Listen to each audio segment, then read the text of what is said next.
Дэлхийн цээжинд ханаа ширэлсэн монголчууд бид эртнээс ингэж хон ямааныхаа ноос ноодуурыг өөрсдийн ур ухаанаараа боловсруулж, эсхий дургт гэртэн амьдарч, зочинд барих бэлэг, эдлэл хэрэглэл, хувц өмсгөлөө ноосоор урлан эдлэж хэрэглэж ирсэн нандин уламжлалтай ард түмэн билээ. Албан бус боловсрол зайны сургалтын үндэсний төвийн гэгэрэлстүүд суралцагч та бүхний амьдрах ухааны боловсролыг нэмэгдүүлэх, өрхөн орлогыг нэмэгдүүлэх зорилгоор бэлтгэн түгээдэг сурал хичээлийнхэн энэ дугаараар боловсруулсан хавтгай эсгээгээр ээдийн шахахыг харгыг заана.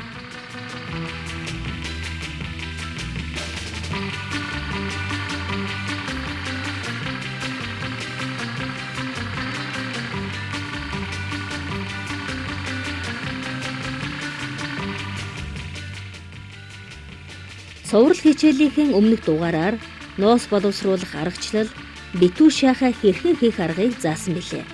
Иймээс суралцагч та хавтгай эсгээ боловсруулах аргаан эргэн харахыг хүсвэл сурал хичээлийн 1-р буюу ажил хийвэл амд осны видео хичээл бэлгийнүүд номон үзээрэй. Ээдийн шахаа хийхэд хавтгай эсгээ хатуусаасаар хийсэн шахааны эсгүүр, нарийн үзүүрлсэн балын харандаа хурц эртээ хайж, эсхийн зориулж бэлтгэсэн утас, зүү, хуруувч, эрзэнэн уул, сайн чанарын цавууг өөрийн гарын дор байхаар бэлтгээрэй. Ээдийн шахааны эсгүүр нь хөлний хэмжээнээс хамаарч олон хэмжээгээр хийгдсэн байх хэрэгтэй.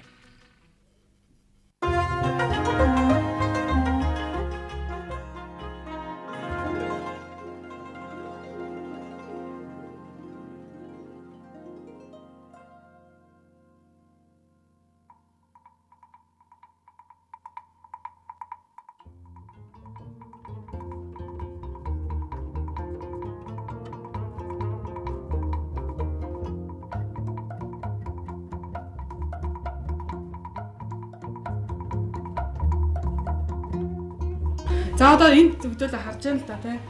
Энд хавтгай эсгээ хэлтэй яасан бэ? Чүүлэр заавал яа бүтээгээд ингээ 100% норгон тийм ээ. Норгочоод эглэлт хийгээд, даралт хийгээд тэгээ дараа нь яаж хийсэн бэ? Савандаад базал төгсөн. Савандаад базаад. За базал төгснөхийн дараа ийдсэн, зогсон 108 удаа зохиж балбах гэх мэтчлэнгээр бүтэн эсгэрүүлсэн тийм үү? За ингээ бэлэн болсон юм хавтгай эсгээ энд харуулж байна л да тий. За энэ бэлэн болсон хавтгай эсгээ бид нэр хамгийн гол зорилго нь юу вэ гэхээр эсгүүрийн шахаа хийхийг л танд бүхэн зааж өгөх гэдэг юм тийм үү? За жишээлх юм бол ийм хавтгай эсгээ байна. Яг нэг хамар. За нэг 4 ийм хамар 2 уул яах хэвээр орох хэвээр. За энийг эсгэхдээ эсгүүрээ маш их зөв байрлуулах хэвээр. За эсгүүрээ яг гадна талаар нь яах вэ? Зурж өгнө. Зургатаа харандаага босоо. Тэгээд энийг маш хөдлөхгүйгээр нямбаа ингэж яах нь зурж өгнө. За дараагийнхаа яах вэ? Яг ингэ байрлуулах юм бол нэг талын 2 хөрийг хийж учраас заавал эсгүүрээ эсрэг талаар нь эргүүлж өгнө. За ингээд харандаага маш ямар орох нь их зөв. Босоо болж өгнө. Хөдлөхгүй.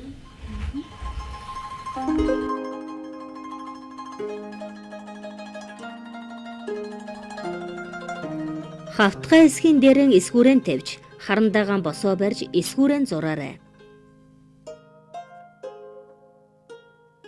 Хаачаа аль болохоор босоо тэгшгэн барьж өгнө.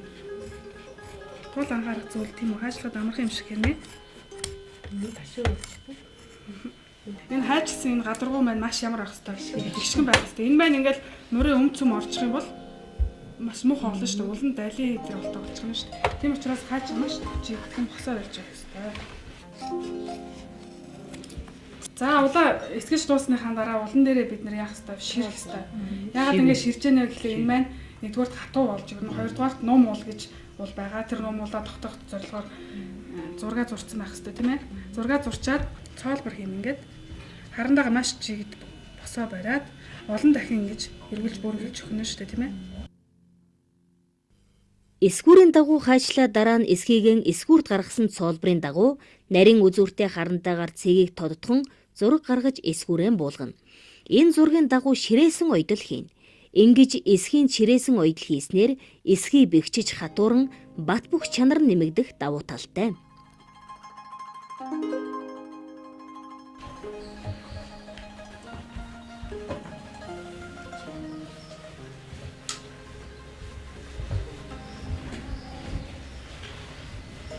гişмэтлийн эсгэн дээр зураг гаргахтаа эхлээд яах нь зураг зураад зүүгээр цоолоод ингээд цоолбор бэлтгэх нь.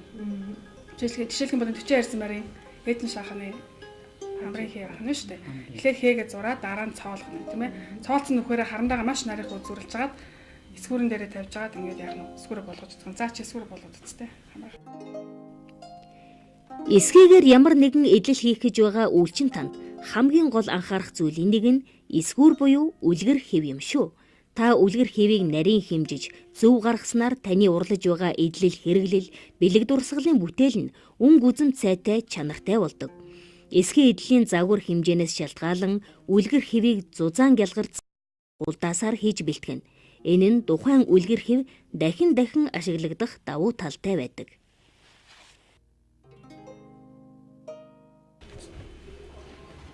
За ингээд хамрынхаа хийх болгочлаа. За зураг буулгасныхаа дараа бид нар оён.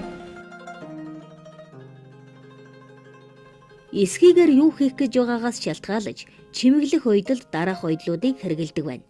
Эсгийний ойдлуудыг дотор нь энгийн ойдол, гоёлын ойдол гэж ангилдаг. Гоёлын ойдолд гурвалжин ойдол, гурвалсан гурвалжин ойдол, дөрвөлжин ойдол, олсны эрч ойдол, ширээсэн ойдол, товчны нүх хэрэх ойдол, хонин холбоо, зигзаг ойдол гэх мэт ойдол ордог.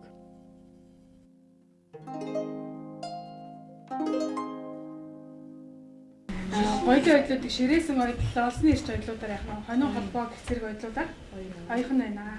За хоёр хэсгийн хооронд нь холбох, таарчны хоёр хамрыг хооронд нь хийж холбох. Энэ ойдлыг маань юу гэдэг байх нь? Зигзаг ойдол.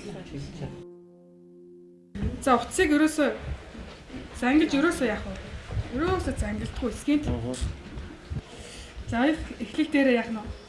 Ингээ шууд гаргачихна. Тэгэнгүүт энэ ардаа юу үсэх вэ? Нүх үсэж чинь тийм үү? Ингээ нүх үсчдэг тийм ээ? За энэ нүхээр л эргэж орно гэж бодох нь шүү дээ тийм үү? Энэ нүхэн дээр эргэж орно гэж бодоод нэлээд ансаас ойж хөн. Яг энэ ойдлынхаа яг ар дээр нь гიშгүүлээ явуулчихдаг. Эдэн шаханы оёх ажлыг хийхдээ та нэгдүгээрт эсгэж соолбрын дагуу зураг гаргасан гიშгэмлийг ширэх хэрэгтэй. Ингэхдээ та багшийн заасан дагуу нарийн ямбай ажиллаарай. Эсгэнд ширмэл хийхдээ утсаан зангилж болохгүй гэдгийг сайн анхаарч үүлэн урлаарай. Гიშгэмэлт хийсэн зургийн дагуу ширэх ойдлон хийгээрэй. Ойдлын мөр хооронд 2 мм-ийн зайтай, ойдлын алхам нь 5 мм-ийн урттай байна. Тэгээ яг энэ түрүүнийх нь хөрсөн нөхөрөө гаргаад ирнэ. За ингээд 0.5-тай зай нь болохоор 2 мм-тэй, ойдлын алхам нь болохоор 5 мм-ийн хэмжээтэй ингээд ширээсэн ойдол ойж өгөх юм да.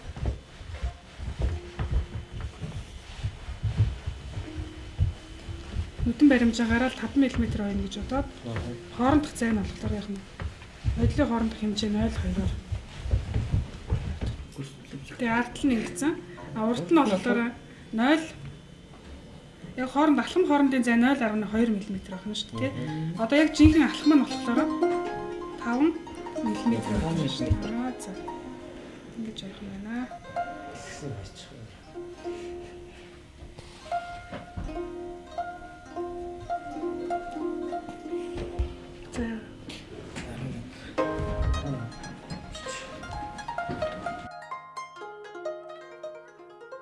Оёх эхлэл багш утсаа шууд гаргаад утас гаргасан нүхэн зүгээрээ томсгож байсныг та эргэн санаарай.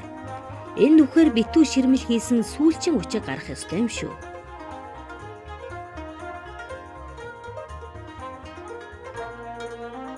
Хамрахаа ойдлыг оёхдоо бид нар түрүүний уул ойсон ширээснээс арай өөр ойдлоор оёо. Хэнийхээ бүр дээд өнцгөөс эндээс эхлэв. Эхлээд яг өнгнөөс нь яг газраа нөгөө дараасаа нүх гарчдаг тий.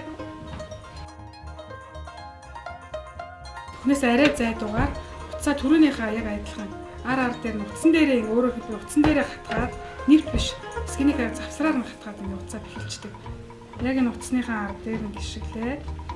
Тэгээд өнгөн талдаа гарахгүйгээр завсраар нь их мэтлэн ар дээр нь хатгасараа түрүүний яг эхлэх газар очноо. Авсны ирч оёхдоо нара дандаа энэ битүү гогцон дээр их уруугаар дараад тэрнийхээ дундлаар нь гэж гаргаж ирнэ. Олсны ирж ойдлоор Эдийн шайхан хамрын гоёлын ойдлыг ойсноор хавтгай хэлбэрт байсан эсгийг бэхжиж хатуурна. Энэ алхмынхаа урт 5 мм-ээр хатглаа. Тэгээд энэ ардталтаа ийм шаглаа бодол үүссэн ба. Яг энийг ардаа гიშгүүлээд гаргачихдаг. Ингэж бэхжиж хатуурснаар Эдийн шайхан цэвэр үзэмжтэй болохоос гадна эдлгээний хугацаа уртсаж өгдөг давуу талтай. Энэ ардталтаа яг энэ шиг уяа дууссан төгсгөлтөн дээр яг ингэ хатгачдаг.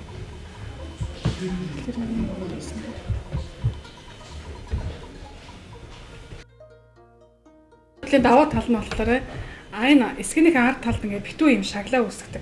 Урталтаа болохоор энэ хэмээр ингээ тасралтгүй үргэлжлэдэг. Тэгээ энэ нь болохоор энэ ард талтаа ингээ шаглаа ингээ үүсчихлээр энэ эсгийн мэн ингээ хатуураад өөрөөр хэлбэл тийм хатуулгатай юм шиг болж өгдөг байхгүй. Тийм учраас энэ ойдлыг ингээ сонгох юм бол илүү тохиромжтой байдаг юм аа. Хамрын гоёлын ойдлыг ойж дууссаны дараа хоёр хамраа хооронд нь нийлүүлж оёх ажил эхэлнэ. Хамрыг хөвөрдөх ойдлоор ойж болохгүй. Зөвхөн зигзаг ойдлоор ойвол таны урлаж байгаа Эдийн шайханд илүү зохимжтой харагдана. За ингээ хээг ойд дууссан. Тэгээ хээг ойд дуусныхаа дараа энэ хоёр хамрыг ингээд хооронд нийлүүлж явах хэрэгтэй. Эдийн шайханы хамрыг яг ингээд зэрэгцээ барьж байгаад ингэж юус ойж болохгүй. Заавал ингэж нийлүүлж явах хэрэгтэй байна шүү дээ. Ингээд энэ мань оёгцаараад ингээ өөр ингээ аяар босоод ирдэг. Тийм учраас хамрынхаа яг үзүүр дээр нь уц бэхэлдэг гэсараа бэхэлчихнэ. За энэ хоёр эсгийг хооронд нь холбож ойдог юм уу? Ойдлыг зигзаг ойдол гэж нэрлэдэг. Зигзаг ойдол маань дээрээ гурвалжин, доороо болохоор ардаа болохоор тийм хөндлөн ойдлол харагддаг ойдол л доо.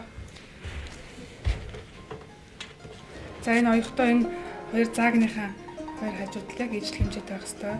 Гаргаж байгаа гурвалжин ч гэсэн маш чигд байх хэрэгтэй. Ихэвчлэн зигзаг ойдол болохоор энэ тавч гутлын цүнхний дандаа юм захын тий юм хоёр хооронд нь холбох юм ойдлуудаар ойж өгдөг. Ашигладаг. Зигзаг ойдлыг оёхдоо хоёр талдаа тэнцүү хэмжээгээр хатгаж, эсрэг талаас гарч ирсэн үчгийг өмнөх үчгийн яг төгсгөлд хатган мэтгэнэ. Ард талдаа болохоор нэг юм хөндлөн ойдол гарах нь урдаа болохоор юм гурвалжин ойдол гарч ойгддаг юм ойдол ах юм. Энэ ойдлыг нь зигзаг ойдол гэж нэрлэдэг. Хоёр амсрын хооронд нийлүүлж ойдог ойдол ах юм. Эсгээ эдлхийж байгаа үйлчин та эсгийнхээ зузаан нэмгэн юунд зориулж урлаж байгаагаас хамаарч утасныхаа нарийн бүдүү өнгөний сонголтыг хийгээрэй. За одоо энэ зигзаг ойдлоо оёо дуусчлаа. Би түрүү хэлжсэн те энийг яг ингээд хоёр амсрын хооронд нийлүүлээд явахлаар ингээ аяараа хөөрх ингээ ээтэгээд өчтдөг. Ээдэн загвар маань ингээ аягүй хөөрх ээтэгээд ингэж өгдөг. Арт нь болохоор дандаа юм нэг юм тууш оёонууд гарч өгдөг. Зигзаг ойдлоор хамрын холболт хийж өгсөний дараа захалгаа ойдол хийх шаардлагатай. Энэ ойдол нь эсхийг суналтаас хамгаалах ач холбогдолтой байдаг. Захалгаа ойдлыг хийхдээ довчны нүх хэрэг ойдол, гурвалжин ойдол, дөрвөлжин ойдол, гурвалсан гурвалжин ойдол зэрэг эсхийний гоёлын ойдлуудын алийг чиргэлж болно. Энэ удаагийн хичээлээр загд цэнд багш гурвалжин ойдлоор захалгаа ойдлыг гүйцэтгэх гэж байна. Энэ зах ирмээр ойдог ойдол учраас өөрөөр хэлбэл энэ ирмээр ойдог ойдол учраас энийхээ яг тэг дундаас хуцаа гаргаж ирэх хэрэгтэй. За хуцаа гаргаж ирчээд одоо гурвалжин ойдлыг дандаа дээрээсээ доош хатгаж байна. Одоо баруун тишээ татлаа. Хуцаа хийн.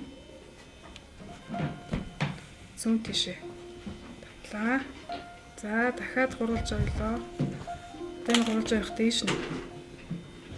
Нөгөө түрүүний ойдлоо шахаж өгөх юм. Яг буцаад ойсон нөхөөрөө буцаж хатгаад нөгөө тийш нь хатаж өгөх ёстой. За дахиад яг адилхан энэ гарцгаа гурвалжингууд маань маш чигд байх ёстой. За түрүүнийхээ ойдолтой ойж өгсөн буцаад нөхөөрөө хийлээ. За энийг маань гурвалжин ойдол гэж нэрлэдэг байна. Гурвалжин ойдлыг дээрээс нь доош хатгаж ойно. Өчигтэй зүгэн утасны гогцоогоор оруулж баруун тийш нь татна. Буцааж өмнө хатгсан нүхээр мэтгэж, өмнөхийн адил өчигтэй зүгэн гогцоогоор оруулан зүүн тийш нь татна. Ингэж дахин жигд гурвалжин үсгээр мэтгэж захлах ойдлоо дуусгана. За одоо нөгөө түрүүний ихэлсэн гурвалжин оёдлоо дуусчлаа. Өөрөөр хэлбэл одоо энэ хамар маань бүрэн оёдож дууссан. Хээг оёдсон хамраа зигзаг оёдлороо зах хэрэмгийн гурвалжин оёдлоор ингээ оёдсон байна. За үүнийгээ бид нар дараагийн оёдолд яах вэ гэхээр түрүүний оёж бэлдсэн уул байгаа тийм ширцэн уул байгаа. Энэ уул энэ хамар хоёрын хооронд нь залгаж өгөх ёстой. За ингэж залгахын тулд нэгдүгээр оёдол, хоёрдугаар оёдол гэж байдаг. Нэгдүгээр оёдлыг оёхтан бол яг энэ цагаан өнгөтэй эсгээ бол цагаанаар, улаан өнгөтэй байх бол улаан утсаар нь хөвөрдөж оёж өгдөг. За хөвөрдөж оёхоос өмнө бид нар эсгээгээ энэ дотортлын ирмэгийг ингэж заавал өөлж өгдөг байх нэ. Ингэж дотор ирмэгийг баг зэрэг яах нь ингэж өөлж өгдөг. Энэ нь болохоор эсгийн маань дээдлийн 5 чихний хамар маань доод ууландаа маш сайн сууж өгдөг. Жөөлснөрөө хамраа уулзаа. Одоо мөн адил яах нь улаан. Өөрөөр хэлбэл энэ хамрыг ингэж холбоод ингээ явлаа гэт чинь энэ одоо ардталтай юм бол энийг нэг бол өөлөхгүй. Өөрөөр хэлбэл энэ хамрыг оёгдох хэсгийг л өөлж өгөх нь уулныхаа. Баг зэрэг нь олуулж ажиллах ёстой. Хөвөрдөх оёдлоор бид нар оёно. За ингэхдээ хамгийн хамарны үзүүр хэсэг, улны үзүүр хэсгийг заавал ингэ шидэж өгнө. Майчгийн дали эднэр уллагдахгүй тулд нэг заавал шидэж өгөх хэрэгтэй. Тэгэхгүй бол тал дээр эднэр болчих. Болтой л да. За энэ захын ч гэсэн муу адил.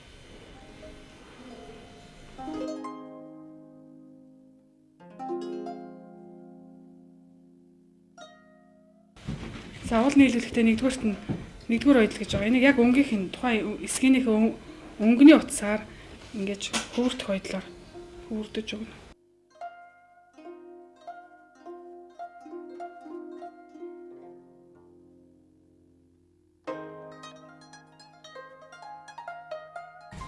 За ингээд ингэж оёж дуусныхаа дараа 2 дугаар оёдол болох. Өөрөөр хэлбэл энэ захивөөгийн оёсын гурвалжин оёдлороо нийлэгүүдний нулаа бас ингэж оёж өгөх юм бол нэгдүгээр бүх бат, хоёрдугаарт үзэмжтэй харагдана.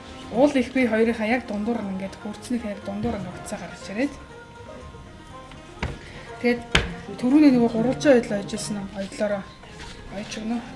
Энийг хараа 0.5-аас дээш 0.8 хавцаал оёхгүй бол тэрнээс илүү бүр 1 см өндөртэй энэ гурвалжингаа оёжих юм бол нөгөө нэг арзмаар нь багадах тийм талтай байдгийг. Тийм учраас яг чигэд хөрдгөө хөрдсөн оёдлынхаа арай дэх 0.5-аар л гэж хэрэгтэй те. Шааханыхаа уланд зах оёдол, гоёлын оёдол хийж дууссаны дараа ууллах ажиллагаа эхэлнэ. Эсхий шахаа гутлын уланд зориулсан ирзэнээр ууллах нь бат бүх чанарт нөлөөлөхөөс гадна хөнгөн байдгаараа давуу талтай. Үүний тулд танд улгааны ирзэн, тод гаралттай тусан бал, хэрвээ бал байхгүй л шохой, нарийн ирмэгтэй савнгийн өөдөс, хур зэртэй цаасны хутга, бүдүүн ширхэгтэй зүлгүүр, сайн чанарын цав байх шаардлагатай. За энэ хамгийн сүүлийн ажиллагаа болох уллах технологи заах нь бодлого ирзэнээр ууллыг гэж бодож байна. За ирзэнээ ууллахтаа.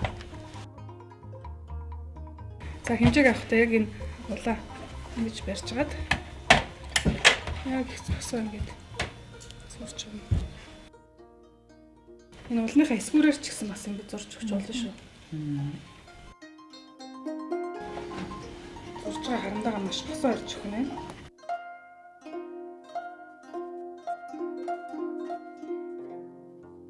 Ирзэний цэс нь утга баг зэрэг нь алуу, гадагш нь алуу барьж өгөөд утга ерөөсөө залгахгүй. Зургийн дагуу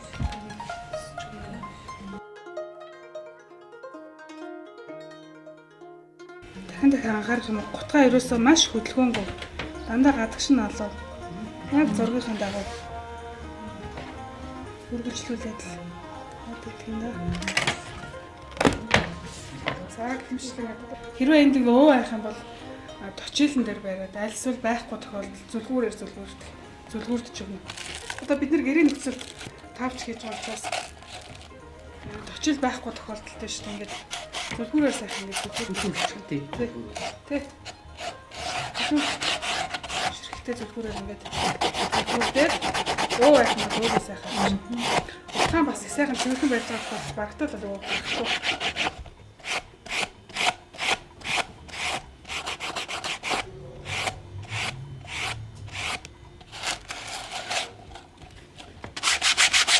баг зэрэг аргаж байна.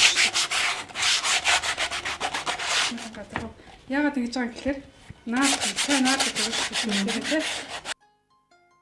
Цавга машин.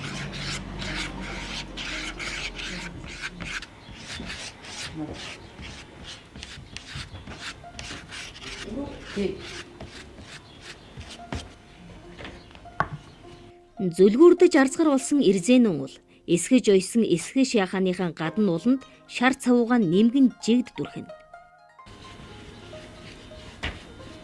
Цавга айл болохоор нэмгэн бүх гадаргууд нь жигд л дүрхэх ёстой. Ялангуяа энэ захирмээр сайн дүрхэж ёстой л доо тэгвэл болохоор ултаагаа сайн ангаах ёстой болохоор. Ингэж дүрхэхдээ эсгэж яхааны гадна талын зах хэрмэг хэсэг дүрхэгдэх цавуу нь бусад гадаргуунд дүрхснээс арай зузаан дүрхэгдэнэ. Хэрвээ цавуу нь жигд биш дүрхэгдвэл уул нь амархан салж унах магадлалтай байдаг. Эрзэнэн ул эсгийн гадаргуунд цавуугаан дүрхсний дараа 5 минут амрааж 2 хэсгийг наана.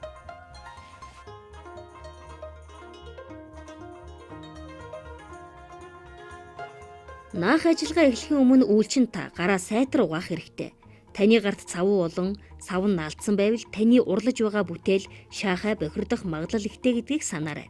За наахта яг хамраа нийлүүлээд тэгээ дундхаа арай наах болоо яг өсгийгээ бас яах нь. Өсгийгээ сайхан таарчлаа. Тэгээ сайхан таарчлаа тийм ээ. За одоо гараа хийж гаад сахнуудаа ингээд сайхан шингээгээд эхлээд цавуу дүрхсэн гадаргууны хамрын хэсгийг наагаад дараа нь өсгийний хэсгийг наана. Дараа нь бүх ирмэг хэсгийг шингээх маягаар наагаад шайханыхаа дотор нь гараа оруулж хоншоор уул хэсгийг сайн дарж наана. Ингэж наасныхаа дараа шайханыхаа дотор тус шайханы зориулалтын хэвийг хийх буюу хэв байхгүй нөхцөлд хуурай хүнд зүйл хийж тавиарай. Энэ нь цавууг бэхжүүлж хоёр биетийг нягтруулан хатаах зориулттай юм шүү. За хамгийн сүүлд нь колод хийгээд ингээд сайхан хэмж өгдөг.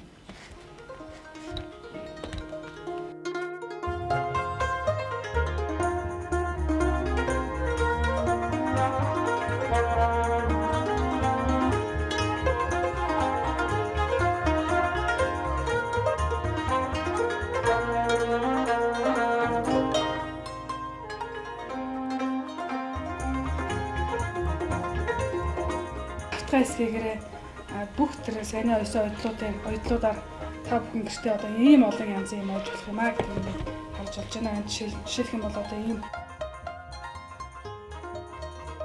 халзан тавчгийн гэрээ углаа шаахай цүнх малгай гэдэг бүх энэ хавтгай хэсгийг ашиглаад та бүхэн ийм цүнх эднийг хийж болох юм шүү дээ. Юу ч хийж болно та тэгэл гэр орондоо өөрсдөө гэртээ те өөрсдөө сэтгээд цааш нь баяжуулаад инээс өшөө олон төрлийн бүтээгдэхүүн хийж болдог юм аа. Суралцагч та бүхэн хавтгай эсгийгээр эдэн шахаа хийх арга суралцлаа. Энэ хичээлээр үзсэн оюутлуудыг ашиглаад өөрсдийн хэрэгцээний эдлэл хэрэглэн хийж амьдрал ахуйдан өргөн хэрэглэж заншаарай. Өрхийн орлогоо нэмэгдүүлэх зорилгоор худалдаж борлуулвал таны амьдралд багч гисэн дэм болно гэдэгт итгэж ажиллаад үзээрэй. Танд амжилт хүсье.